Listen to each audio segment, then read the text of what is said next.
Ce matin, nous avons chanté cette ancienne confession de foi, la plus ancienne confession de foi chrétienne qu'on appelle le credo ou le symbole des apôtres, qui résume les vérités essentielles de notre foi. Et depuis quelques semaines, nous disons que la Bible nous aide à comprendre ces grandes doctrines par des images familiales. Donc on comprend mieux Dieu et Jésus par l'image du Père et du Fils.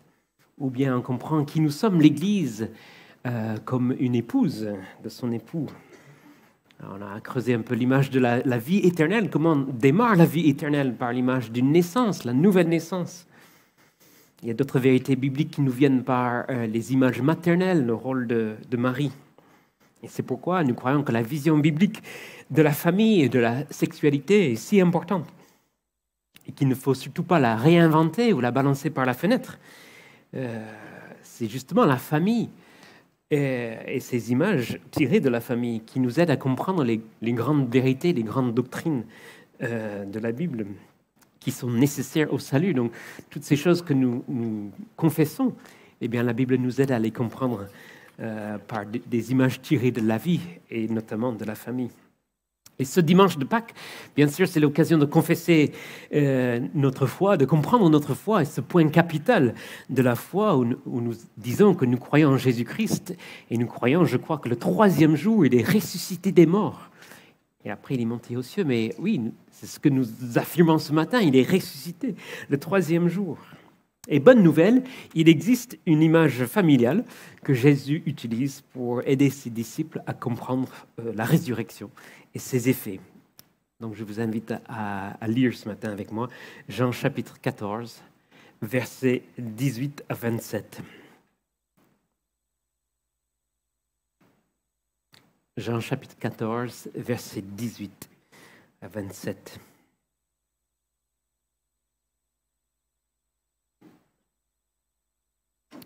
Voici ce que Jésus dit à ses disciples juste avant de les quitter vers sa mort, vers la croix. Mais il dit en verset 18, Jean 14, 18, « Je ne vous laisserai pas orphelins, je reviendrai à vous. Encore un peu de temps et le monde ne me verra plus, mais vous me verrez, car je vis et vous vivrez aussi. En ce jour-là, vous connaîtrez que je suis en mon Père, que vous êtes en moi et que je suis en vous. Celui qui a mes commandements et qui les garde, c'est celui qui m'aime. Et celui qui m'aime sera aimé de mon Père. Je l'aimerai et je me ferai connaître à lui. » Jude, non pas l'Iscariote, lui dit « Seigneur, d'où vient que tu te feras connaître à nous et non au monde ?» Jésus lui répondit « Si quelqu'un m'aime, il gardera ma parole. Et mon Père l'aimera, nous viendrons à lui et nous ferons notre demeure chez lui. Celui qui ne m'aime pas ne garde point mes paroles. Et la parole que vous entendez n'est pas de moi, mais du Père qui m'a envoyé.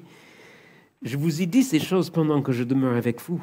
Mais le Consolateur, l'Esprit Saint, que le Père enverra en mon nom, vous enseignera toutes choses et vous rappellera tout ce que je vous ai dit. Je vous laisse la paix, je vous donne ma paix. Je ne vous donne pas comme le monde donne, que votre cœur ne se trouble point et ne s'alarme point. Je ne vous laisse pas orphelin, je viendrai à vous. » Un orphelin, c'est quelqu'un dont les parents sont décédés ou un enfant qui est abandonné par ses parents. Et Jésus comprend que ses disciples, ils vont se sentir abandonnés après la croix. Leur maître, leur parent spirituel va mourir. Donc oui, ils deviennent orphelins. Mais pas pour longtemps. Il dit, je ne vous laisse pas orphelins. En plus, leur sort va radicalement changer. Ils vont toucher un héritage richissime. Ils vont être vraiment les frères de Jésus et les enfants de Dieu. Alors cette histoire d'un orphelin qui devient riche, ça on le trouve partout, dans toute la littérature. Pensez aux orphelins que vous connaissez. Cosette, des Misérables, Heidi, des Alpes suisses, Olivier Twist, de Londres, Harry Potter, c'est un orphelin. Cendrillon, Superman, Batman, Spider-Man, tous des orphelins. James Bond, Tarzan, tous des orphelins. Cette histoire nous interpelle. J'ai même lu une étude sur le taux très élevé des orphelins dans la littérature.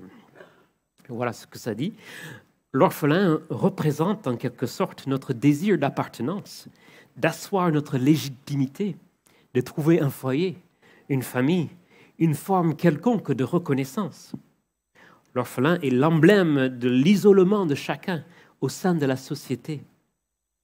Les orphelins n'appartiennent pas au groupe le plus élémentaire, la cellule familiale. Et dans certaines cultures, cela suffit à les couper de la société en général. Reflet tangible de la peur de l'abandon que ressentent tous les humains, il nous rappelle en quelque sorte que personne n'est à l'abri de la solitude. Effectivement, on se retrouve, même si on a des parents, des fois on se retrouve par différents moments dans la vie dans cette situation de l'orphelin. On se sent orphelin. Ce matin, c'est peut-être le cas de plusieurs d'entre nous. Sentez-vous abandonné? Sentez-vous isolé? Sentez-vous seul? Vous vivez cette peur de l'abandon? Être coupé un peu du reste de la société pour X raisons? Eh bien, grâce à la résurrection, vous n'êtes pas orphelin. Vous ne le serez jamais. Ça, c'est ce que j'aimerais vous dire ce matin. Vous n'êtes pas orphelin. Vous n'êtes pas orphelin, premièrement, parce que Jésus, il vient vers vous dans sa résurrection. Ils ne sont pas orphelins parce que Jésus est ressuscité. C'est ce qu'il dit au verset 18. « Je ne vous laisserai pas orphelin, je viendrai à vous. » Et cette venue, c'est premièrement sa résurrection. C'est vrai que Jésus va mourir, les laissant orphelins, il va disparaître. Et pour un temps, ils vont se sentir justement abandonnés, trahis, oubliés.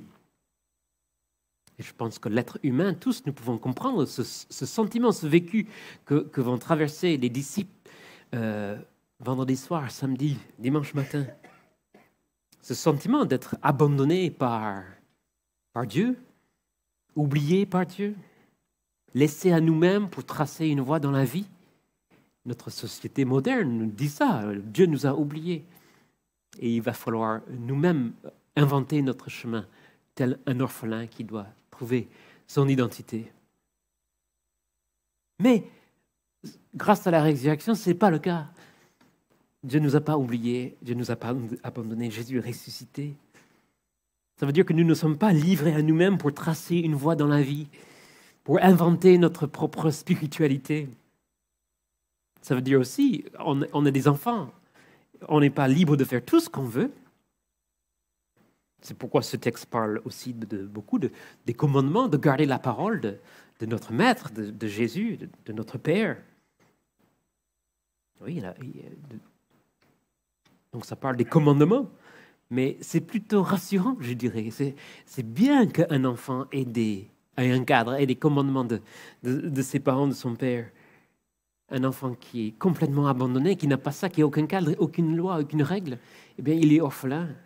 Mais c'est pas évident pour lui. Alors, c'est sûr que même dans cet article que j'ai lu, être orphelin, ça représente une liberté enviable. Parce qu'on trouve sa propre voie, on fait ce qu'on veut.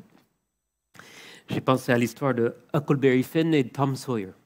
C'est de la culture américaine, mais il y a une sœur de l'Église qui est spécialiste des traductions en français de Tom Sawyer, donc je sais que ça existe bel et bien en français.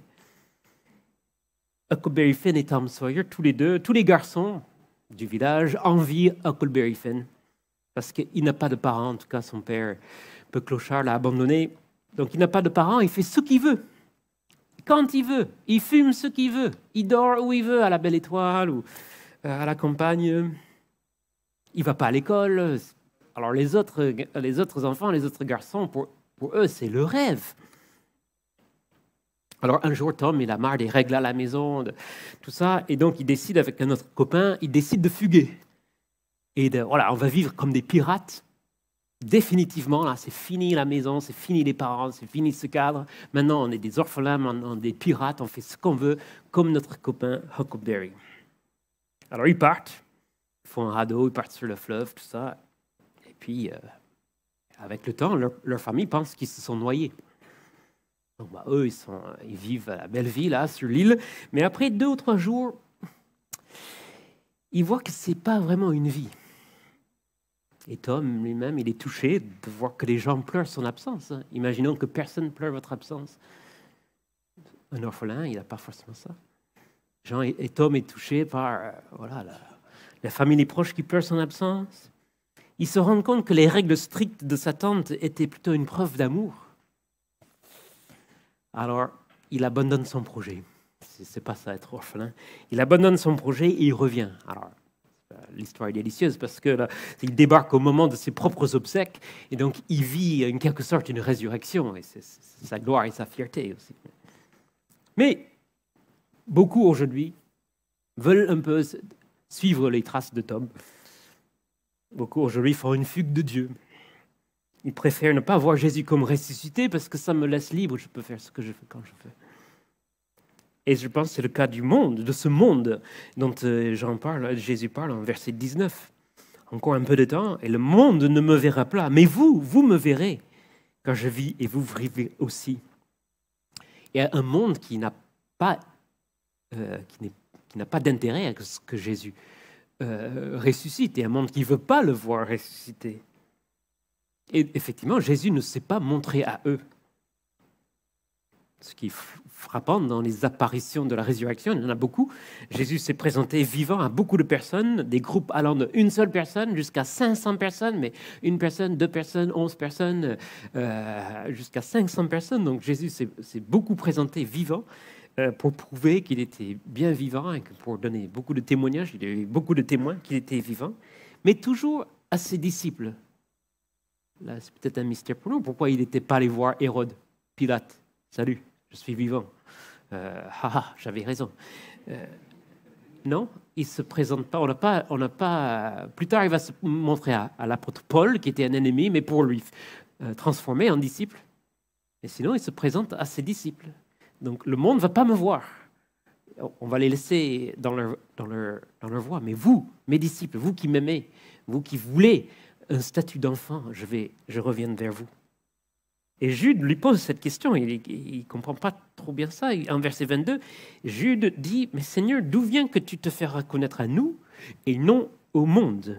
Parce que Jude, comme les autres disciples, ils attendent ce moment où Jésus va se montrer à tous, aux Romains et aux méchants, aux incrédules, que Jésus, ce roi, ce Messie, on attend qu'il se montre, qu'il revienne. Donc quand Jésus dit, je reviens vers vous, ils attendent, ça va être le moment où tout le monde va voir Jésus pour qu'il est vraiment le roi de l'univers.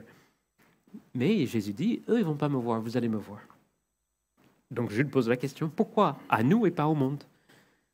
Et Jésus répond en verset 23, « Si quelqu'un m'aime, il gardera ma parole, et mon Père l'aimera, et nous viendrons à lui, et nous ferons notre demeure chez lui. » Donc vous voyez, là, il y a une promesse de la résurrection, c'est pour ceux qui aiment Dieu, qui le veulent pour Père, qui veulent garder sa parole. Et c'est comme si Jésus fait la distinction entre cette résurrection imminente, où il viendra vers eux, ses disciples, et ce retour futur en gloire, là, tout le monde va le voir. C'est vrai qu'un jour, tout genou fléchira, toute langue confessera, mais ce n'est pas pour devenir les enfants de Dieu, c'est pour faire face au jugement.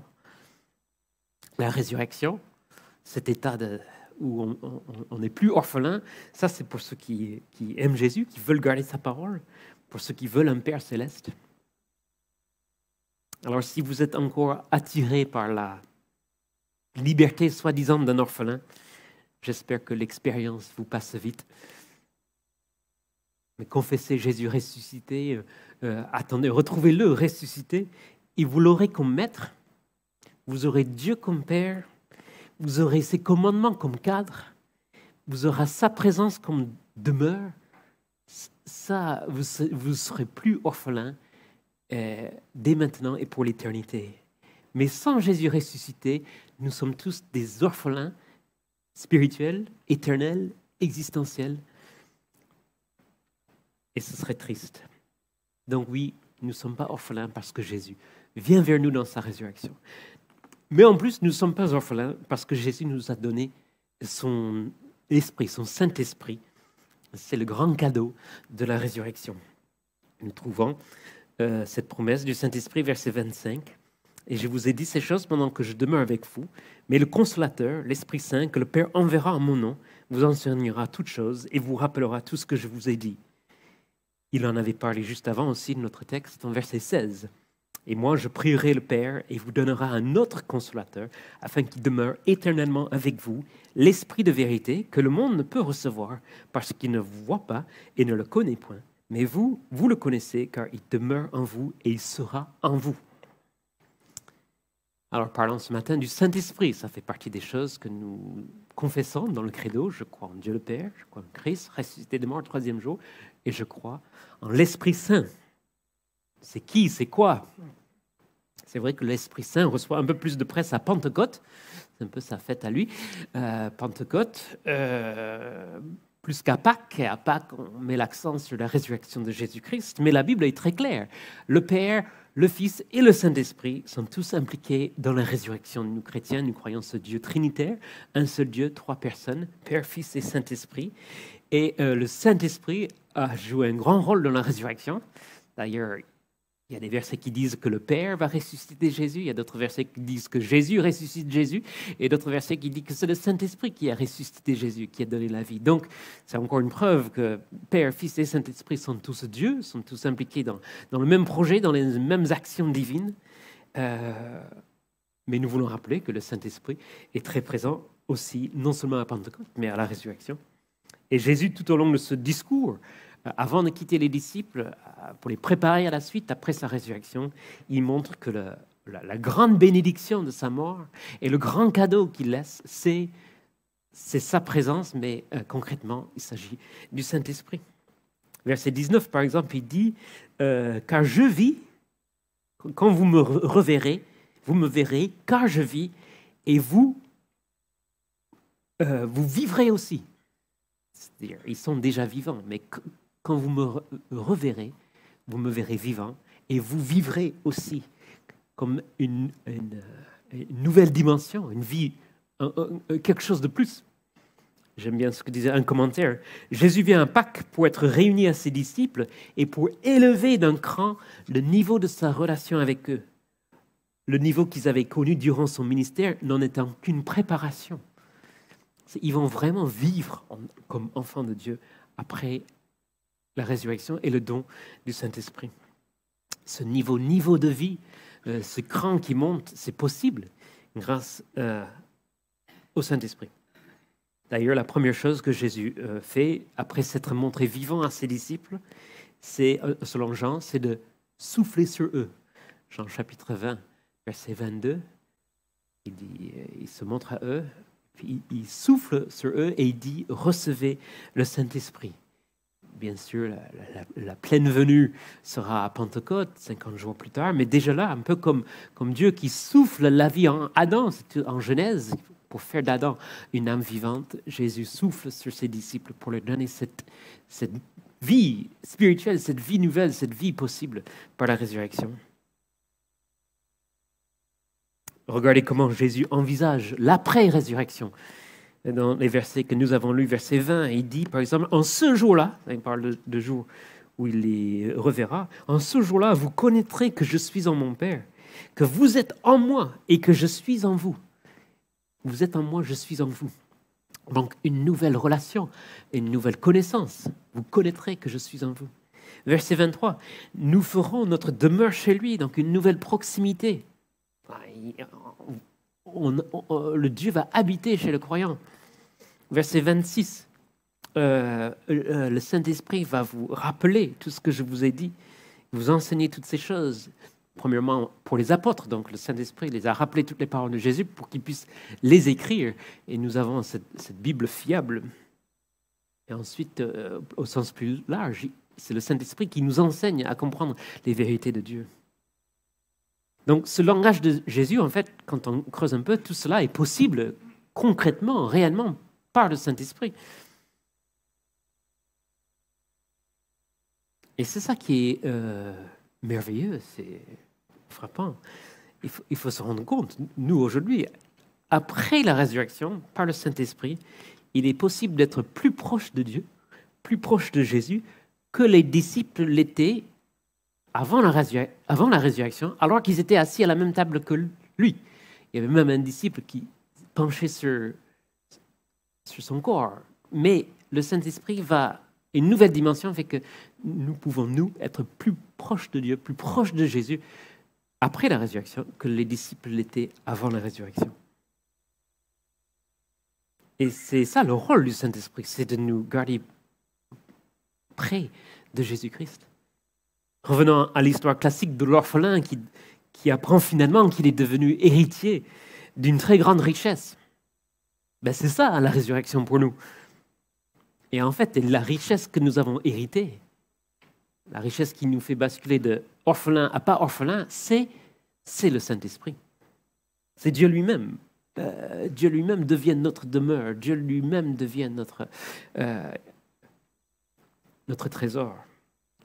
Et le reste de la Bible va vraiment parler dans ces termes, que le Saint-Esprit, c'est le gage de notre héritage. Notre héritage étant Dieu lui-même. Et le Saint-Esprit qui vit en nous, qui est avec nous, grâce à la résurrection, garantit cet héritage. Et donc, nous ne sommes pas orphelins.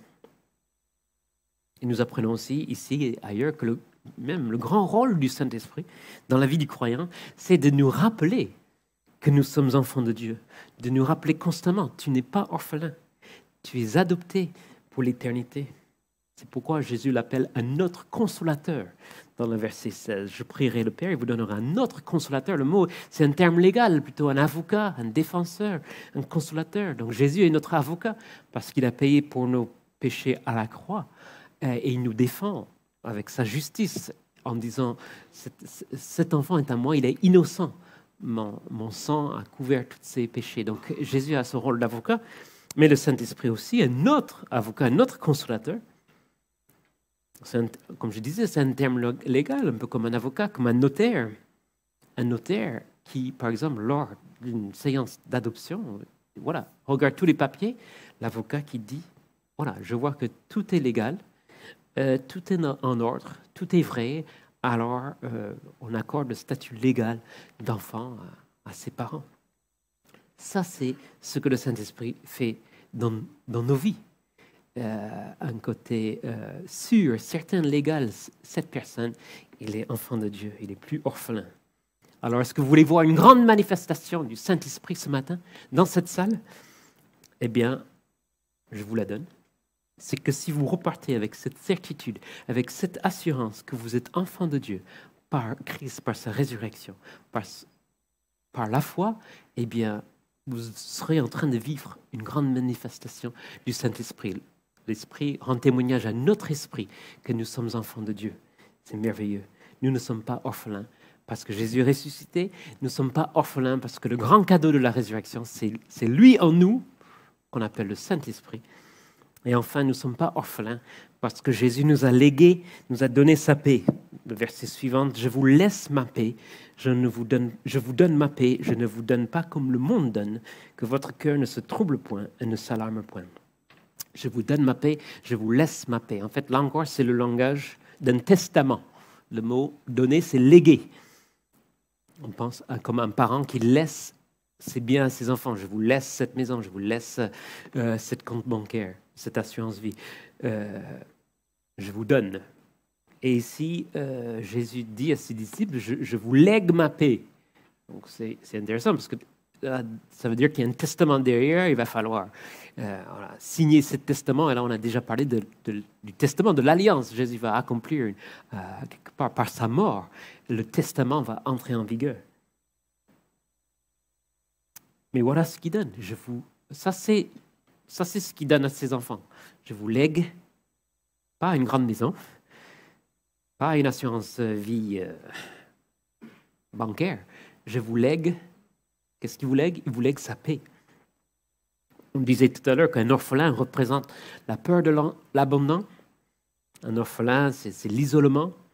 Un orphelin, c'est un avenir incertain, un avenir inquiétant. C'est ça le drame des orphelins. En plus, un orphelin, parfois, il est en danger de tomber en mauvaise compagnie. C'est un peu l'histoire de Oliver Twist. Et encore aujourd'hui, l'attrait des gangs et des réseaux de drogue, c'est qu'ils offrent une appartenance, ils offrent une sécurité à des enfants abandonnés par leurs parents qui ne trouvent pas à la maison. Et donc, finalement, l'attrait, c'est qu'il y a une sécurité, il y a un avenir, même si c'est dans la délinquance. Alors, spirituellement, nous, l'homme, si nous pensons être abandonnés, Si nous pensons que Dieu nous a oubliés, si nous pensons que nous n'avons pas ce maître, ce parent spirituel, eh bien oui, nous courons le même danger d'aller trouver ce refuge, cette sécurité dans d'autres choses parfois néfastes, dans des relations néfastes, dans des personnes néfastes. Mais si on avait la paix, cette garantie d'une sécurité, d'une protection, d'un avenir certain, là, ça nous garde de faire les bons choix. Donc Jésus dit, je vous lègue ma paix. Il précise qu'il ne la donne pas comme le monde donne. Pensez aux façons que le monde donne sa paix. Parfois, c'est par la répression brutale.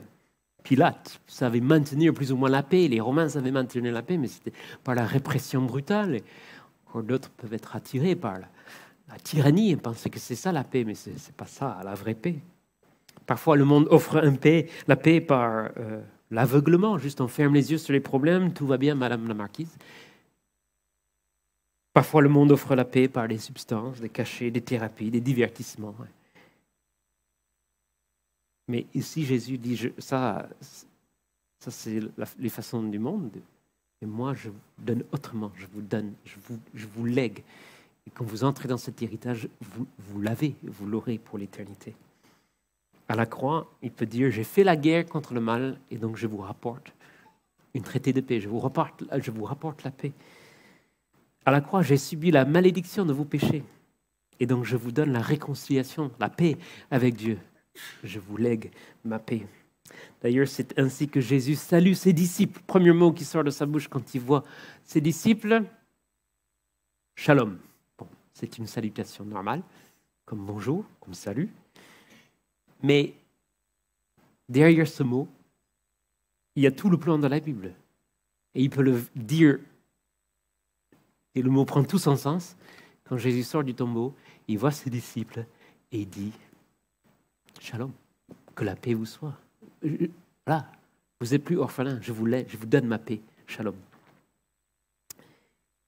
Vous n'êtes plus orphelin, repartez avec cette promesse ce matin de la résurrection. C'est sûr que de nos jours, on vit des années troubles. Gilets jaunes, Covid, Ukraine, inflation, réforme des retraites. Ça fait beaucoup d'occasions pour s'alarmer, avoir les cœurs troubles, s'inquiéter de l'avenir. On manifeste, on cherche des solutions. Mais si vous étiez sûr que vous n'étiez pas orphelin, que vous avez Dieu pour Père, Jésus pour frère, héritage du Saint-Esprit, eh bien, vous serez pas troublé. Lors d'une de ces manifestations, j'ai vu une pancarte, parmi plein d'autres. N'ayez pas peur, Christ est ressuscité. Repartez avec ça. Nous prions dans l'après. Nous prions. Seigneur, nous te remercions. Nous voulons repartir les cœurs dans la joie et dans la reconnaissance. Nous sommes véritablement tes enfants. Nous ne sommes pas orphelins. Nous ne sommes pas abandonnés à nous-mêmes dans ce vaste univers, à devoir tracer notre voie. Souvent, la littérature raconte les parcours qui finissent bien, mais nous savons que pour beaucoup d'orphelins dans ce monde, il est difficile.